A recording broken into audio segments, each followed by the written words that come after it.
Inbox में question आया है, डॉक्टर साहब मेरी वालदा को पिछले 20 साल से शुगर की बीमारी है, उनके गुर्दे ख़राब हो गए हैं, हफ्ते में 2 बार गुर्दे वाश के लिए ले जाता हूँ, क्या कोई इलाज है जिससे डायलिसिस से जान छूट जाए?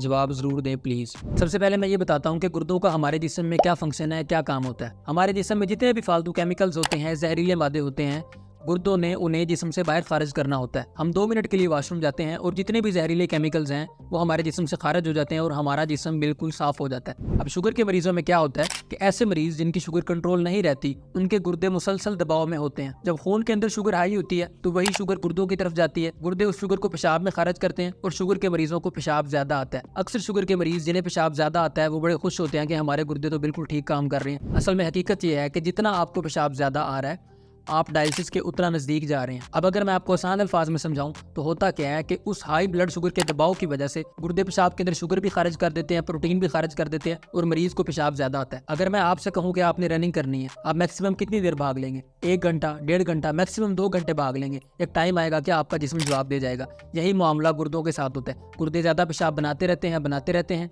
एक टाइम आता है कि गुर्दे जवाब दे जाते हैं कि भाई अब हमसे ज्यादा पेशाब नहीं बनता। वो टाइम होता है जब गुर्दे पेशाब नहीं बनाते तो वही पेशाब पानी की शक्ल में जिस्म में इकट्ठा होना शुरू हो जाता है, जिसकी वजह से गुर्दे के मरीजों में हाथ पांव में सोजिश हो जाती है, चेहरे पे सोजिश हो जाती है। अब जब गुर्दे पेशाब नहीं बना रहे तो वो जो जहरीले केमिकल्स हैं वो हमारे जिस्म में इकट्ठे होना शुरू हो जाते हैं। अब हमने उन्हें किसी तरह बाहर निकालना है तो हमारे पास 2 ऑप्शन है। पहला तो ये है कि गुर्दे दोबारा से पेशाब बनाना शुरू कर दें, लेकिन उन गुर्दों के साथ तो बड़ा जुल्म हुआ है, उन्होंने 20 साल दबाव बर्दाश्त किया, वो तो अब दोबारा पेशाब नहीं बनाएंगे। तो पहला ऑप्शन ये है कि अगर आपका किडनी ट्रांसप्लांट हो जाए, यानी आपका कोई रिश्तेदार आपको गुर्दा दे दे, तो आपका पेशाब खारिज हो सकता है। अगर ये ऑप्शन नहीं है तो दूसरा ऑप्शन हमारे पास डायलिसिस का बचता है। शुरू में मरीज की गर्दन में या मरीज की टांग में एक नाली डाल दी जाती है जिसमें आगे 2 नालियां होती हैं। एक नाली से खून मशीन में जा रहा होता है, मशीन जो है वो गुर्दों की तरह उन जहरीले केमिकल्स को साफ करती है और साफ खून जो है वो दूसरी नाली से वापस जिस्म के अंदर चला जाता है। शुरू में ये काम जो है यूट्यूब के जरिए किया जाता है, बाद में मरीजों में फिस्टुला बना देते हैं, जिससे मरीज की रेगुलर हफ्ते में 2 या 3 दफा गुर्दों की सफाई होती रहती है। काफी लोग कहते हैं कि गुर्दे वाश नहीं करवाने चाहिए। देखिए अब हमारे पास कोई और ऑप्शन नहीं बचा। आपका पेशाब खारिज नहीं हो रहा, वो जहरीले केमिकल्स जो हैं वो जिस्म में इकट्ठा होना शुरू हो गए हैं, आपका यूरिया जो है वो 200-300 से ज्यादा चला गया, आपका क्रिएटिनिन जो है वो 5-6 से ज्यादा चला गया, तो हमारे पास गुर्दे वाश करने के अलावा कोई और ऑप्शन नहीं है। इसलिए अपने गुर्दों की कदर करें। जो काम मशीन ने 4 घंटे में करना है उससे 100% बेहतर मशीन आपके अंदर फिट है। आप वॉशरूम में जाते हैं, 2 मिनट में आपके सारे जिस्म की सफाई हो जाती है। अब वो कौन सी वजूहत है जिनकी वजह से गुर्दे फेल होते हैं और हम गुर्दों को फेल होने से कैसे बचा सकते हैं, इंशाल्लाह आने वाली 4-5 वीडियोस में